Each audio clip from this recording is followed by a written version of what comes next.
आज एउटा चुनौती के छ भने विद्यार्थीहरूलाई युनिभर्सिटी विषय चयनमा एउटा हौवा पनि छ।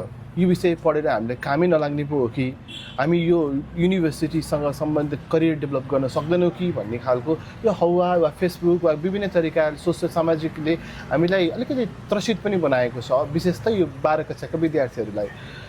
ठ्याक्कै तिनीहरूले के गर्नुपर्छ भनेर हाम्रो मनोविज्ञ हाम्रो डाक्टर नरेन ठकुनाको सानो कुरा बच्चालाई प्रष्ट पार्ने गरी के भनिदिनुहुन्छ कि? नमस्कार।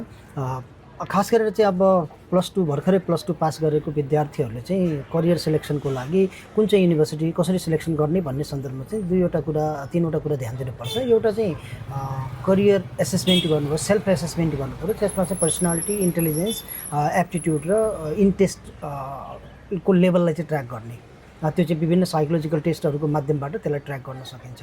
दोस्रो चाहिँ कुन स्ट्रिमबाट म पढेर आएको हो भन्ने थाहा हुनु पऱ्यो। जस्तै मानव प्लस टू चाहिँ उसले साइन्स, म्यानेजमेन्ट, ह्युमेनिटिज कुन चाहिँ स्ट्रिमबाट पढेको आएको छ त्यो थाहा हुनु पऱ्यो भने तेस्रो चाहिँ उसको फाइनेन्सियल ब्याकअप के छ त्यो कुरा थाहा हुनु पऱ्यो। परिवारको फाइनेन्सियल ब्याकअप के छ अनि उसले कति टाइम दिन सक्नुहुन्छ र उसको चाहिँ करियर ओरिएन्टेसन कहाँ हो त भनेको आफ्टर पढाइ नेपालमा काम गर्न खोजेको हो कि विदेश जान खोजेको, त्यही अनुसारले चाहिँ आफूले तयार भएर सिलेक्सन गर्ने र सब्जेक्ट सिलेक्सन र युनिभर्सिटी सिलेक्सनको लागि चाहिँ अब अहिले हामीले चाहिँ र्याङ्किङ हेर्न सक्छौँ। एउटा चाहिँ र्याङ्किङको माध्यमबाट युनिभर्सिटीहरूको र्याङ्किङको माध्यमबाट हेर्न सक्छौँ। अब नेपालमा चाहिँ one of the leading university चाहिँ के छ त भन्दाखेरि अब त्रिभुवन युनिभर्सिटी नै भइहाल्यो।